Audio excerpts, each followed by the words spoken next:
Assalamualaikum warahmatullahi wabarakatuh. Bismillah, alhamdulillah, wa syukurillah ala ni'matillah, wa la hawla wa la quwwata illa billah. Wassalatu wassalamu ala sayyidina Rasulillah, Sayyidina Muhammad ibn Abdillah, wa ala alihi wa ashabihi wa man tabi'a sunnatahu wa jama'atah min yawmina hadha ila yawmil ba'thi wan naqdah. Amma ba'du. Para mustami'in, para hadirin, para alim ulama, saya ditugaskan untuk membaca resolusi muzakarah alim ulama dan asatizah Nahdlatul Ulama Malaysia tentang sifat kalam dan tentang bawabit ciri-ciri pondok dan tuan guru. 8 Oktober 2022 bersamaan 9 Rabiul Awal 1444 Hijriah. Pertama tentang sifat kalam. Sifat kalam yang dibahas di dalam ilmu tauhid secara ijmali, yakni umum, terbahagi kepada dua, yakni kalam nafsi dan kalam lafzi. Adapun secara tafsili, yakni secara terperinci, terbahagi kepada empat, yaitu kalam nafsi dengan makna ismi atau mabda sifat, mabda sifat yang diterjemahkan dengan perkataan yang ianya adalah wujudiyah lagi qadimah, satu saja di zat Allah Subhanahu wa ta'ala. Adapun kalam nafsi dengan makna nafsani, ibarat daripada ta'alluq dan jizi qadim bagi sifat kalam. Ia juga qadim lagi azali, tidak berhuruf dan tidak bersuara, tetapi banyak, serta ia adalah amrun i'tibari, bukanlah wujudiyah. Adapun kaum Mu'tazilah, mereka mengingkari sifat kalam dengan makna perkata, kerana bagi mereka sifat kalam itu mesti berhuruf dan bersuara. Huruf dan suara itu tidak boleh ada pada zat Allah Subhanahu wa ta'ala. Adapun kaum Hanabilah, mereka mendakwa sifat kalam Allah berhuruf dan bersuara, dan huruf suara itu qadim lagi berdiri pada zat Allah Subhanahu wa ta'ala.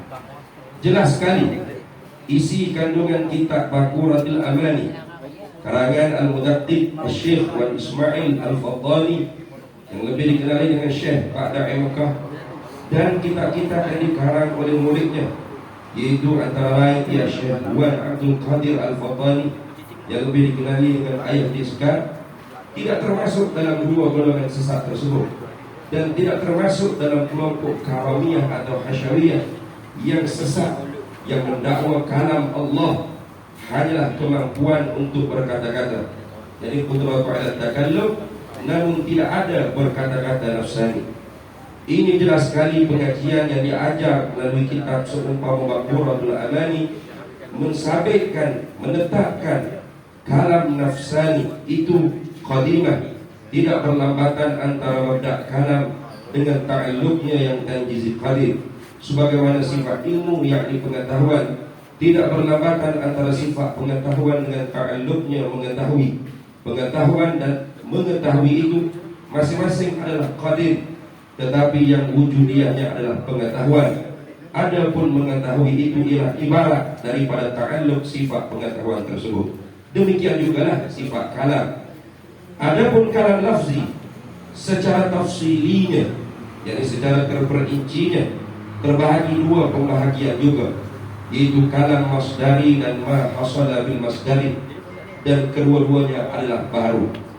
InsyaAllah, bagi menjawab segala iskal yang ditimbulkan tentang sifat kalam itu, seperti tentang adakah ia terkena kepada sifat ilmu atau sifat iradah atau sifat qudrah, Nahdlatul Ulama Malaysia akan mempersiapkan jawaban dengan lebih tuntas yang disertakan dengan ibarat-ibarat dari kitab-kitab usuluddin yang muktabar di sisi ahli sunnah wal jamaah, sekaligus sebagai menjawab buku sifat kalam yang menyesatkan Imam Jalaluddin Ad-Dawani dan Syekh Wan Ismail Al-Faddani yakni pada Kufah, dan Syekh pada Abdul Qadir bin Mah Al-Faddani yakni Ayat Iskar, dan lain-lain lagi. Itu selesai satu resolusi tentang sifat kalam.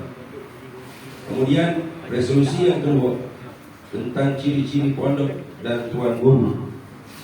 Jadi insyaAllah kita akan mempersiapkan satu buku atau satu kitab sekaligus sebagai menjawab kepada kitab yang telah lama beredar, yakni mendatangkan iskal dan tashkil ke atas kitab Baquratul Amani, dan sehingga mengeluarkan sesiapa sahaja yang memahami pengajian ilmu kalam, terutama tentang sifat kalam itu sendiri melalui kitab Baquratul Amani, mereka dihukumkan keluar daripada ahli sunnah wal jamaah. Jadi mudah-mudahan didoakan supaya buku ini akan siap, kita akan susun dan kita akan terbit dan kita akan jual.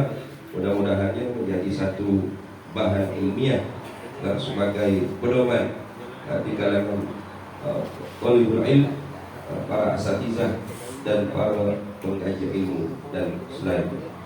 Kemudian seterusnya ialah keputusan resolusi muzakarah alim ulama dan asatizah Nahdlatul Ulama Malaysia tentang mawabi, ciri-ciri pondok dan tuan guru. Ini siapakah yang layak digelarkan dengan tuan guru secara istilahi di sisi kita sekarang ini. Hasil muzakarah ini telah menetapkan bahawa sesuatu tempat pengajian dipanggil pondok jika memenuhi 8 ciri khas berikut. 1. Yaitu turas, yaitu pengajian menggunakan kitab turas berbahasa Arab dan Jawi dengan silibusnya yang jelas. Contoh seperti dalam ilmu nahwu ada matan jurmiyah, imriti ataupun alfiyah dengan syuruh, dengan segala hasyiahnya yang terlalu banyak. Dalam ilmu sharaf, matan izi, matan bina, amsilatul tasrifiyah dan selain daripada itu terlalu banyak syarat-syarat. Itu juga dalam ilmu usuluddin mestilah ditetapkan oleh silibusnya, seumpama kita aqidatul awam, matan umul farahim,